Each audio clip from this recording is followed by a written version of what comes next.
आइए आज सुनते हैं गुरुदेव रविंद्रनाथ ठाकुर की कहानी अनाथ। गांव की किसी एक अभागिनी के अत्याचारी पति के तिरस्कृत कर्मों की पूरी व्याख्या करने के बाद पड़ोसन तारामती ने अपनी राय संक्षेप में प्रकट करते हुए कहा, आग लगी ऐसे पति के मुंह में। सुनकर जयगोपाल बाबू की पत्नी शशिकला को बहुत बुरा लगा और ठेस भी पहुंची। उसने जुबान से तो कुछ नहीं कहा, पर अंदर ही अंदर सोचने लगी कि पति जाति के मुख में सिगरेट सिगार की आग के सिवा और किसी तरीके की आग लगाना या कल्पना करना कम से कम नारी जाति के लिए कभी किसी भी अवस्था में शोभा नहीं देता। शशिकला को गुमसुम बैठा देखकर कठोर हृदय तारामती का उत्साह दूना हो गया। वह बोली, ऐसे खसम से तो जन्म जन्म की रांड भली, और चटपट वहां से उठकर चल दी। उसके जाते ही बैठक समाप्त हो गई। शशिकला गंभीर हो गई। वह सोचने लगी, पति की ओर से किसी दोष की वह कल्पना भी नहीं कर सकती जिससे उनके प्रति ऐसा कठोर भाव जागृत हो जाए। विचारते विचारते उसके कोमल हृदय का सारा प्रतिफल अपने प्रवासी पति की ओर उच्छ्वासित होकर दौड़ने लगा। पर जहां उसके पति शयन किया करते थे, उस स्थान पर दोनों बाहें फैलाकर वह औंधी पड़ी रही और बारंबार तकिए को छाती से लगाकर चूमने लगी। तकिए में पति के सिर के तेल की सुगंध को वह महसूस करने लगी और फिर द्वार बंद करके बक्स में से पति का एक बहुत पुराना चित्र और स्मृति पत्र निकालकर बैठ गई। उस दिन की निस्तब्ध दोपहरी उसकी इसी प्रकार कमरे में एकांत चिंता, पुरानी स्मृति और व्यथा के आंसुओं में बीत गई। शशिकला और जयगोपाल बाबू का दाम्पत्य जीवन कोई नया हो सो बात नहीं है। बचपन में शादी तय हुई थी और इस दौरान में कई बाल बच्चे भी हो चुके थे। दोनों ने बहुत दिनों तक एक साथ रहकर साधारण रूप में दिन काटे। किसी भी ओर से इन दोनों के अपरिमित स्नेह को कभी कोई देखने नहीं आया। लगभग 16 वर्ष की एक लंबी अवधि बिताने के बाद उसके पति को महज काम धाम ढूंढने के लिए अचानक परदेश जाना पड़ा और विच्छेद ने शशि के मन में एक प्रकार का प्रेम का तूफान खड़ा कर दिया। विरह बंधन में जितनी खिंचाई होने लगी, कोमल हृदय की फांसी उतनी ही कड़ी होने लगी। इस ढीली अवस्था में जब उसका अस्तित्व भी मालूम नहीं पड़ा, तब उसकी पीड़ा अंदर से टीसे मारने लगी। इसी से इतने दिन बाद इतनी आयु में बच्चों की मां बनकर शशिकला आज बसंत की दोपहरिया में निर्जन घर में विरह शैया पर पड़ी नव वधू का सा सुख स्वप्न देखने लगी। जो स्नेह अज्ञात रूप जीवन के आगे से बहा चला गया है, सहसा आज उसी के भीतर जागकर मन ही मन बहाव से विपरीत तैरकर पीछे की ओर बहुत दूर पहुंचना चाहती है, जहां स्वर्णपुरी में कुंज वनों की भरमार है और स्नेह की उन्माद अवस्था। किंतु उस अतीत के स्वर्णिम सुख में पहुंचने का अब उपाय क्या है, फिर स्थान कहाँ है? सोचने लगी, अब की बार जो वह पति को पास पाएगी, तब जीवन की इन शेष घड़ियों को और बसंत की आभा भी निष्फल नहीं होने देगी। कितने ही दिवस, कितनी ही बार उसने छोटी मोटी बातों पर वाद विवाद करके, इतना ही नहीं, उन बातों पर कलह कर करके पति को परेशान कर डाला है। आज अतृप्त मन ने भी एकांत इच्छा से संकल्प किया कि भविष्य में कदापि संघर्ष न करेगी, कभी भी उनकी इच्छा के विरुद्ध नहीं चलेगी, उनकी आज्ञा को पूरी तरह पालेगी, सब काम उनकी तबीयत के अनुसार किया करेगी, स्नेह युक्त विनम्र हृदय से अपने पति को बुरा भला व्यवहार सब कुछ चुपचाप सह लिया करेगी। कारण पति सर्वस्व है, पति प्रियतम है, पति देवता है। बहुत दिनों तक शशिकला अपने माता पिता की एकमात्र लाडली बेटी रही है। उन दिनों जय गोपाल बाबू वास्तव में मामूली नौकरी किया करते थे, फिर भी भविष्य के लिए उसे किसी प्रकार की चिंता न थी। गांव में जाकर पूर्ण वैभव के साथ रहने के लिए उसके ससुर के पास पर्याप्त मात्रा में चल अचल संपत्ति थी। इसी बीच बिल्कुल ही असमय में शशिकला के वृद्ध पिता काली प्रसन्न के यहाँ पुत्र ने जन्म लिया। सत्य कहने में क्या है, भाई के इस जन्म से शशिकला को बहुत दुख हुआ और जयगोपाल बाबू भी इस नन्हे साले को पाकर विशेष प्रसन्न नहीं हुए। अधिक आयु में बच्चा होने के कारण उस पर माता पिता के लाड प्यार का कोई ठिकाना न रहा। उस नवजात छोटे दूध पीते निद्रातुर साले ने अपनी अज्ञानता में न जाने कैसे अपने कोमल हाथों की छोटी छोटी मुट्ठियों में गोपाल बाबू की सारी आशाएं पीस कर जब चकनाचूर कर दी, तब वह आसाम के किसी छोटे बगीचे में नौकरी करने के लिए चल दिया। सबने कहा सुना कि पास में ही कहीं छोटा मोटा काम धंधा खोज करके यहीं रहो तो अच्छा है। किंतु चाहे गुस्से के कारण से हो या गैरों की नौकरी करने में शीघ्र ही अमीर बनने की धुन से हो, उसने किसी की बात पर ध्यान नहीं दिया। शशि को बच्चों के साथ उसके मायके में छोड़कर वह आसाम चला गया। विवाह के उपरांत इस दंपति में यह पहला विच्छेद था। पति के चले जाने से शशि को दुधमुहे भाई पर बड़ा क्रोध आया। जो मन की पीड़ा को स्पष्ट रूप से कह नहीं सकता, उसी को क्रोध अधिक आता है। छोटा सा नवजात शिशु माँ के स्तनों को चूमता और आंख मीच कर निश्चिंतता से सोता, और उसकी बड़ी बहन अपने बच्चों के लिए गर्म दूध, ठंडा भात, स्कूल जाने की देर इत्यादि अनेक कारणों से रात दिन रूठ कर मुंह फुलाए रहती और सारे परिवार को परेशान करती। थोड़े दिन बाद ही बच्चे की माँ का स्वर्गवास हो गया। मरते समय माँ अपनी गोद के बच्चे को लड़की के हाथ सौंप गई। अब तो बहुत ही शीघ्र मातृहीन शिशु ने अपनी कठोर हृदया दीदी का हृदय जीत लिया। हा हा ही करता हुआ वह शिशु जब अपनी दीदी के ऊपर जा पड़ता और अपने बिना दांत के छोटे से मुख से उसका मुंह, नाक और कान सब कुछ ले जाना चाहता, अपनी छोटी सी मुट्ठी में उसका जूड़ा पकड़कर जब खींचता और किसी कीमत पर भी हाथों में आई वस्तु को छोड़ने के लिए तैयार न होता, दिवाकर के उदय होने से पहले ही उठकर जब वह गिरता पड़ता हुआ अपनी दीदी को कोमल स्पर्श से पुलकित करता, किलकारियां मार मार कर शोर मचाना आरंभ करता, और जब वह क्रमशः दीदी दीदी पुकार पुकार कर बारंबार उसका ध्यान बटाने लगा, और जब उसने काम काज और फुर्सत के समय उस पर उपद्रव करने आरंभ कर दिए, तब शशि से स्थिर नहीं रहा गया। उसने उस छोटे से स्वतंत्र प्रेमी अत्याचारी के आगे पूरे तौर पर आत्मसमर्पण कर लिया। बच्चे की मां नहीं थी, इसी से शायद उस पर उसकी सुरक्षा का अधिक भार आ पड़ा। शिशु का नाम हुआ नीलमणि। जब वह 2 वर्ष का हुआ तब उसके पिता असाध्यम रोगी हो गए। बहुत ही शीघ्र चले आने के लिए जय गोपाल बाबू को लिखा गया। जय गोपाल बाबू जब मुश्किल से उस सूचना को पाकर ससुराल पहुंचे, तब ससुर काली प्रसन्न मौत की घड़ियां गिन रहे थे।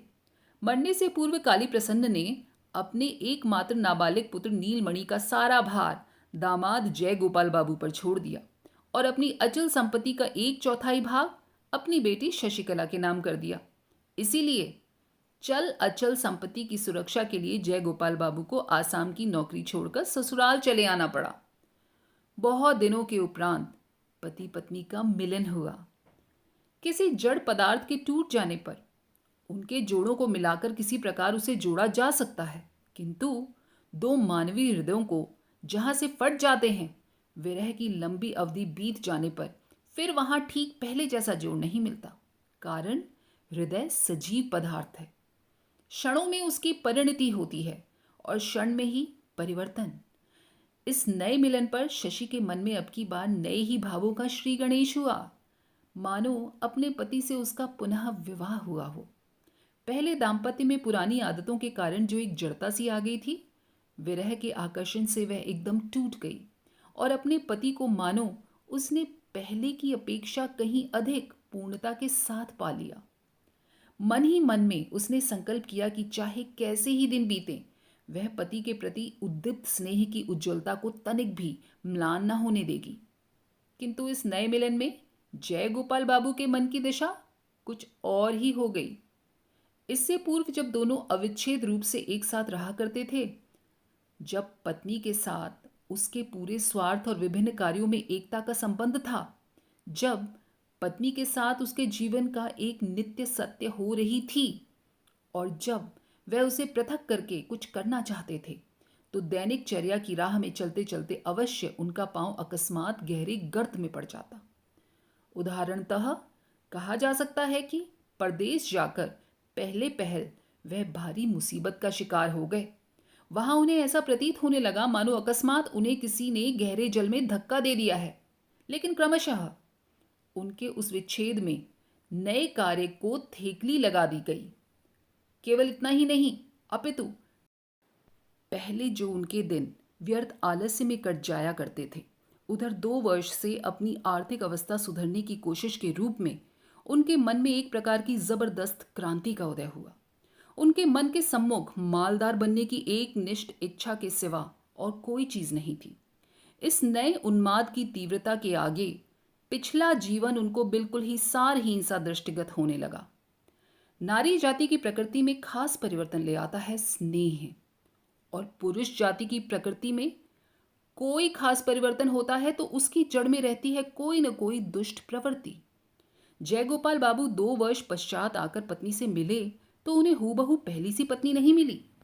उनकी पत्नी शशि के जीवन में उनके नवजात साले ने एक नई ही परिधि स्थित कर दी थी, जो पहले से भी कहीं अधिक विस्तृत और संकीर्णता से कोसों दूर है।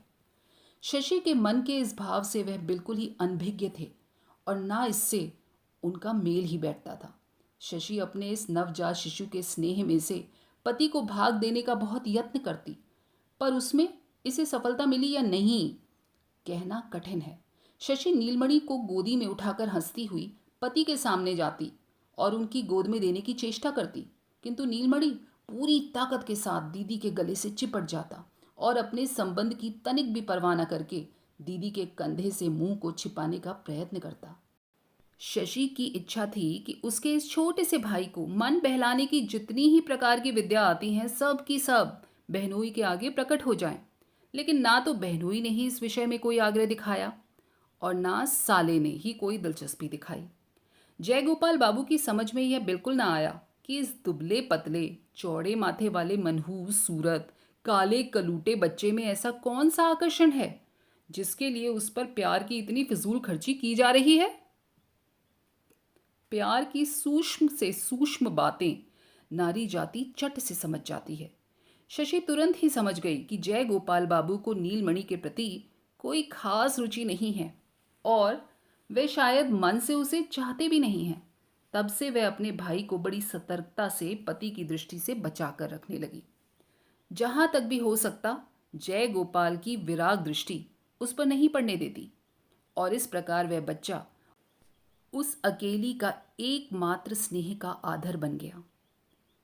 उसकी वह इस प्रकार देखभाल रखने लगी जैसे वह उसका बड़े यत्न से इकट्ठा किया हुआ गुप्त धन है। सभी जानते हैं कि स्नेह जितना ही गुप्त और जितना ही एकांत होता है उतना ही तेज हुआ करता है। नीलमणि जब कभी रोता तो जय गोपाल बाबू को बहुत ही झुंझलाहट आती, अतः शशि झट से उसे छाती से लगाकर खूब प्यार कर करके हंसाने का प्रयत्न करती। खासकर रात को उसके रोने से यदि पति की नींद उचटने की संभावना होती और पति यदि उस रोते हुए शिशु के प्रति हिंसात्मक भाव से क्रोध या घृणा जाहिर करता हुआ तीव्र स्वर में चिल्ला उठता, तब शशि मानो अपराधनी सी संकुचित और अस्थिर हो जाती और उसी क्षण उसे गोदी में लेकर दूर जाकर प्यार के स्वर में कहती, सो जा मेरा राजा बाबू, सो जा। वह सो जाता। बच्चों बच्चों में बहुधा किसी न किसी बात पर झगड़ा हो ही जाता है। शुरू शुरू में ऐसे अवसरों पर शशि अपने भाई का पक्ष लिया करती थी, कारण उसकी मां नहीं थी। जब न्यायाधीश के साथ साथ न्याय में भी अंतर आने लगे तब हमेशा ही निर्दोष नीलमणि को कड़ा से कड़ा दंड भुगतना पड़ता। यह अन्याय शशि के हृदय में तीर के समान चुभ जाता और इसके लिए वह दंडित भाई को अलग ले जाकर उसे मिठाई देकर खिलौने देकर गाल चूम करके दिलासा देने का प्रयत्न किया करती। परिणाम यह देखने में आता है कि शशि नीलमणि को जितना ही अधिक चाहती, जय गोपाल बाबू उतना ही उस पर जलते भुनते रहते और वह जितना ही नीलमणि से घृणा करते, गुस्सा करते, शशि उतना ही उसे और अधिक प्यार करती। जय गोपाल बाबू उन इंसानों में से हैं जो कि अपनी पति के साथ कठोर व्यवहार नहीं करते और शशि भी उन स्त्रियों में से है जो स्निग्ध स्नेह के साथ चुपचाप पति की बराबर सेवा किया करती है। किंतु अब केवल नीलमणि को लेकर अंदर ही अंदर एक गुठली सी पकने लगी जो उस दंपति के लिए व्यथा दे रही है। इस प्रकार के नीरव द्वंद्व का गोपनीय आघात प्रतिघात प्रकट संघर्ष की अपेक्षा कहीं अधिक कष्टदायक होता है। यह बात उन समवयस्कों से छिपाना कठिन है जो कि विवाहित दुनिया की सैर कर चुके हों। नीलमणि की सारी देह में केवल सिर ही सबसे बड़ा था, देखने में ऐसा प्रतीत होता जैसे विधाता ने एक खोखले पतले बांस में फूंक मारकर ऊपर के हिस्से पर एक हंडिया बना दी है।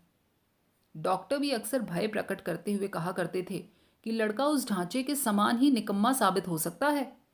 बहुत दिनों तक उसे बात करना और चलना नहीं आया। उसके उदासीन गंभीर चेहरे को देखकर ऐसा प्रतीत होता कि उसके माता पिता अपनी वृद्धावस्था की सारी चिंताओं का भार इसी नन्हे से बच्चे के माथे पर लाद गए हैं। दीदी के यत्न और सेवा से नीलमणि ने अपने भय का समय पार करके छठे वर्ष में पदार्पण किया। कार्तिक में भैया दूज के दिन शशि ने नीलमणि को नए नए बढ़िया वस्त्र पहनाए, खूब सज धज के साथ बाबू बनाया और उसके विशाल माथे पर टीका करने के लिए थाली सजाई। भैया को पटड़े पर बिठाकर अंगूठे में रोली लगाकर टीका लगा ही रही थी कि इतने में पूर्वोक्त मुंहफट पड़ोसन तारा आ पहुंची और आने के साथ ही बात बात में शशि के साथ संघर्ष आरंभ कर दिया। वह कहने लगी, हाय हाय, छिपे छिपे भैया का सत्यानाश करके ठाट बाट से लोग दिखाऊ टीका करने का क्या फायदा। सुनकर शशि पर एक साथ आश्चर्य, क्रोध और वेदना की दामिनी सी टूट पड़ी। अंत में उसे सुनना पड़ा कि वे दोनों औरत मर्द मिलकर सलाह करके नाबालिग नीलमणि की अचल संपत्ति को माल गुजारी वसूली में नीलाम करवाकर पति के फुफेरे भाई के नाम खरीदने की साजिश कर रहे हैं। शशि ने सुनकर कोसना शुरू किया, जो लोग इतनी बड़ी झूठी बदनामी कर रहे हैं, भगवान करे उनकी जीभ जल जाए। और अश्रु बहाती हुई सीधी वह पति के पास पहुंची तथा उनसे सब बात कह सुनाई। जय गोपाल बाबू ने कहा, आजकल के जमाने में किसी का भरोसा नहीं किया जा सकता। उपेंद्र मेरा सगा फुफेरा भाई है, उस पर सारी अचल संपत्ति का भार डालकर मैं निश्चिंत था। उसने कब मालगुजारी नहीं भरी और कब नीलाम में हासिलपुर खरीद लिया, मुझे कुछ पता ही नहीं लगा।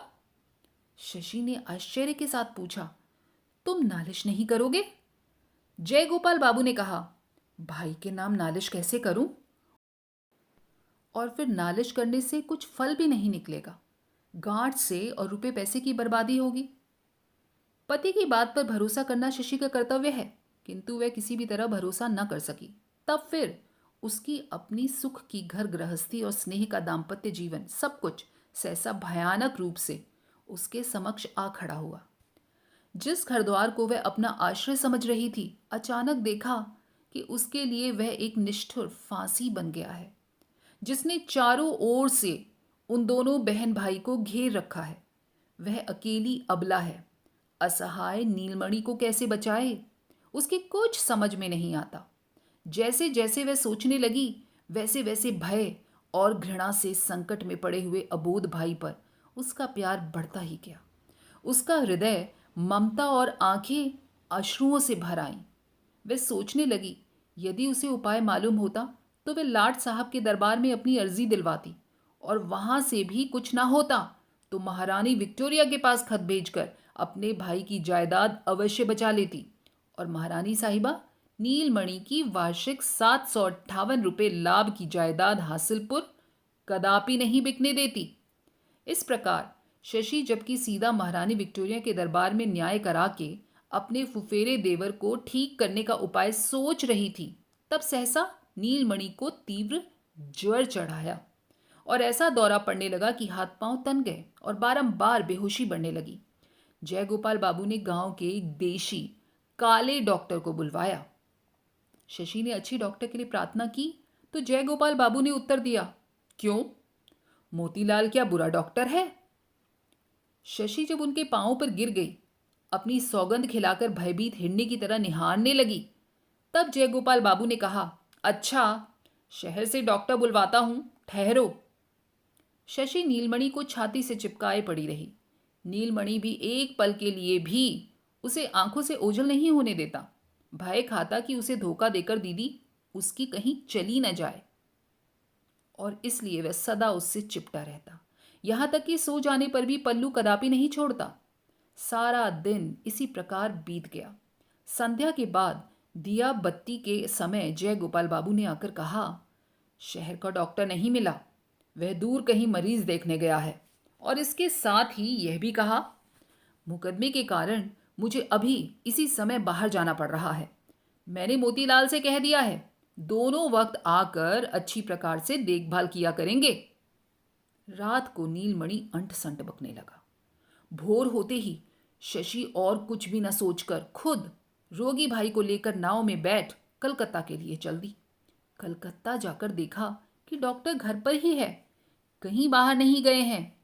भले घर की स्त्री समझकर डॉक्टर ने झटपट उसके लिए ठहरने का प्रबंध कर लिया और उसकी मदद के लिए एक अधेड़ विधवा को नियुक्त कर दिया। नीलमणि का इलाज चलने लगा। दूसरे ही दिन जय गोपाल बाबू भी कलकत्ता आ धमके। मारे गुस्से के आग बबूला होकर उसने शशि को तत्काल घर लौटने का हुक्म दिया। शशि ने कहा, मुझे यदि तुम काट भी डालो तब भी मैं अभी घर नहीं लौटने की हूं। तुम सब मिलकर मेरे नीलमणि को मार डालना चाहते हो। उसके बाप नहीं, मां नहीं, मेरे सिवा उसका है ही कौन। मैं उसे बचाऊंगी, बचाऊंगी, अवश्य बचाऊंगी। जय गोपाल बाबू भावावेश में आकर बोले, तो तुम यही रहो, मेरे घर अब कदापि मत आना। शशि ने उसी क्षण तपाक से कहा, तुम्हारा घर कहां से आया? घर तो मेरे भाई का है। जय गोपाल बाबू बोले, अच्छा, देखा जाएगा। कुछ दिनों तक इस घटना को लेकर मोहल्ले के लोगों में चुहलबाजियां चलती रही। अनेक वाद विवाद होते रहे। तभी पड़ोसन तारा ने कहा, अरे खसम के साथ लड़ना ही हो तो घर पर रहकर लड़ो ना, जितना लड़ना हो। घर छोड़कर बाहर लड़ने झगड़ने की क्या जरूरत? कुछ भी हो, आखिर है तो अपना घरवाला ही। हाथ में जो कुछ जमा पूंजी थी सब खर्च करके, आभूषण आदि जो कुछ भी थे सब बेचकर किसी प्रकार शशि ने अपने नाबालिग भाई को मौत के मुंह से निकाल लिया। और तब उसे पता लगा कि दुआर गांव में उन लोगों की जो बड़ी भारी खेती की जमीन थी और उस पर उनकी पक्की हवेली भी थी, जिसकी वार्षिक आय लगभग 1.5 सहस्त्र थी, वह भी जमींदार के साथ मिलकर जय गोपाल बाबू ने अपने नाम करा ली है। अब सारी अचल संपत्ति उसके पति की है। भाई का उसमें कुछ भी हक नहीं रहा। रोग से छुटकारा मिलने पर नीलमणि ने करुण स्वर में कहा, दीदी घर चलो। वहां अपने साथियों से खेलने के लिए उसका जी मचल रहा है। इसी से प्रेरित होकर वह बार बार कहने लगा, दीदी अपने उसी घर में चलो ना। सुनकर शशि रोने लगी। बोली, हम लोगों का अब घर कहाँ है? लेकिन केवल रोने से ही फल क्या? अब दीदी के सिवा इस दुनिया में उसके भाई का है ही कौन? यह सोचकर शशि ने आंखें पोंछ डाली और साहस बटोरकर डिप्टी मजिस्ट्रेट तारणी बाबू के घर जाकर उसकी पत्नी की शरण ली। मजिस्ट्रेट साहब जय गोपाल बाबू को भली भांति जानते थे।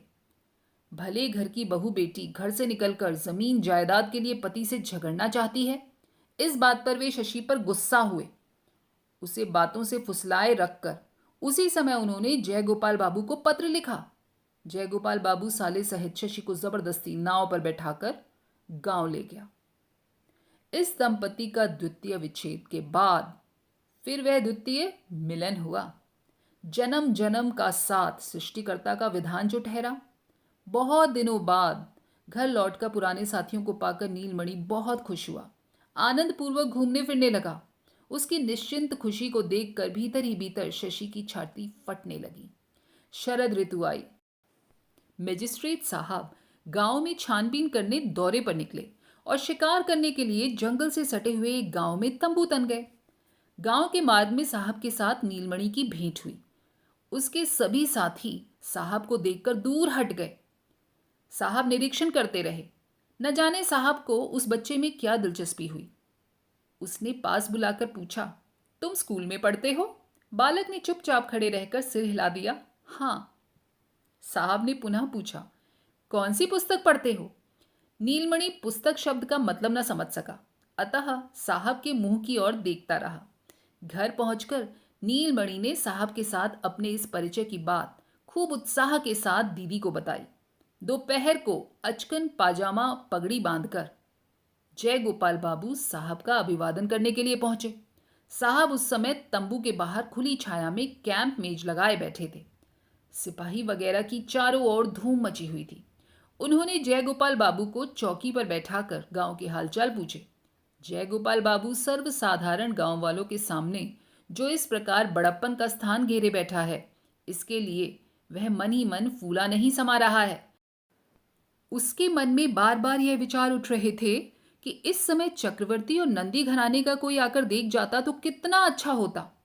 इतने में नीलमणि को साथ लिए अवगुंठन ताने एक स्त्री सीधी साहब के सामने आकर खड़ी हो गई। बोली, साहब, आपके हाथ में मैं इस अनाथ भाई को सौंप रही हूं, आप इसकी रक्षा कीजिए। साहब पूर्व परिचित गंभीर प्रकृति वाले बालक को देखकर उसके साथ वाली स्त्री को भले घर की बहुबेटी समझकर उसी क्षण उठ के खड़े हो गए और बोले, आप तंबू में आइए, मुझे जो कुछ कहना है वह मैं यही कहूंगी। जयगोपाल बाबू का चेहरा फीका पड़ गया और घबराहट के मारे ऐसा हो गया मानो अंगारे पर अचानक उसका पांव पड़ गया हो। गांव के लोग तमाशा देखने के लिए खिसक खिसक कर पास आने की चेष्टा करने लगे। तभी साहब ने बेंत उठाया और सब भाग खड़े हुए। तब फिर शशिकला ने अपने अनाथ भाई को थामते हुए उस अनाथ बच्चे का सारा इतिहास शुरू से आखिर तक कह सुनाया। जयगोपाल बाबू ने बीच बीच में रुकावट डालने की चेष्टा की, पर साहब ने गरज कर उसे जहां का तहां बिठा दिया। चुप रहो, और बेंत के संकेत से उसे चौकी से उठाकर सामने खड़ा होने का हुक्म दिया। जयगोपाल बाबू शशि को मन ही मन कोसता हुआ सामने खड़ा रहा और नीलमणि अपनी दीदी से बिल्कुल चिपट कर मुंह बनाए चुपचाप खड़ा सुनता रहा। शशि की बात सुन लेने पर साहब ने जयगोपाल बाबू से कई प्रश्न पूछे और उनका उत्तर पाकर बहुत देर तक चुप रहकर शशि को संबोधित करते हुए बोले, बेटी, यह मामला मेरी कचहरी में नहीं चल सकता, पर तुम बेफिक्र रहो। इस विषय में मुझे जो कुछ करना होगा अवश्य करूंगा। तुम इस अनाथ भाई को लेकर बेधड़क घर जा सकती हो। शशि ने कहा, साहब, जब तक इस अनाथ को अपना मकान नहीं मिल जाता तब तक इसे लेकर घर जाने का साहस मैं नहीं कर सकती। अब यदि आप इसे अपने पास नहीं रखते तो और कोई भी इस अनाथ की रक्षा नहीं कर सकता। साहब ने पूछा, तुम कहाँ जाओगी? शशि ने उत्तर दिया, मैं अपने पति के घर लौट जाऊंगी, मेरी कुछ फिक्र नहीं है। साहब मुस्कुराया और ताबीज बंधे अपने दुबले पतले गंभीर स्वभाव वाले काले रंग के उसी दुखी अनाथ बालक को अपने पास रखने को तैयार हो गया। इसके उपरांत शशि जब विदा होने लगी तब बालक ने उसकी धोती का छोर पकड़ लिया। साहब ने कहा, बेटा तुम डरो मत, आओ मेरे पास आओ। अवगुंठन के भीतर अश्रुओं से झरना बहाते और पूछते हुए अनाथ दीदी ने कहा, मेरा राजा भैया है ना, जा साहब के पास जा, तेरी दीदी तुझसे फिर मिलेगी। अच्छा, इतना कहकर उसने नीलमणि को उठा छाती से लगाया, माथे पर पीठ पर हाथ फेरकर किसी प्रकार उसके पतले हाथों से अपनी धोती का छोर छुड़ाया और बड़ी तेजी से वहां से चल दी। साहब ने तुरंत ही बाएं हाथ से उस अनाथ बालक को रोक लिया और बालक दीदी दीदी चिल्लाता हुआ जोर जोर से रोने लगा। शशि ने एक बार मुड़कर दूर से अपना दाहिना हाथ उठाकर अपनी ओर से उसे चुप होने के लिए सांत्वना दी और अपने टूक टूक हुए हृदय को लेकर और भी तेजी से आगे निकल गई। फिर बहुत दिनों तक उस पुरानी हवेली में पति पत्नी का मिलन हुआ, सृष्टिकर्ता का विधान जो ठहरा। लेकिन यह मिलन अधिक दिन तक न रह सका। कारण, इसके कुछ ही दिन बाद एक दिन भोर होते ही गांव वालों ने सुना कि रात को जयगोपाल बाबू की स्त्री हैजे से मर गई और रात ही को उसका अंतिम संस्कार हो गया। दोस्तों, कैसी लगी आपको ये कहानी नीचे कमेंट करके बताइएगा। फिर मिलेंगे अगली बार ऐसी ही कहानियों के साथ। तब तक लाइक, शेयर और सब्सक्राइब करना मत भूलिएगा। नमस्कार और धन्यवाद।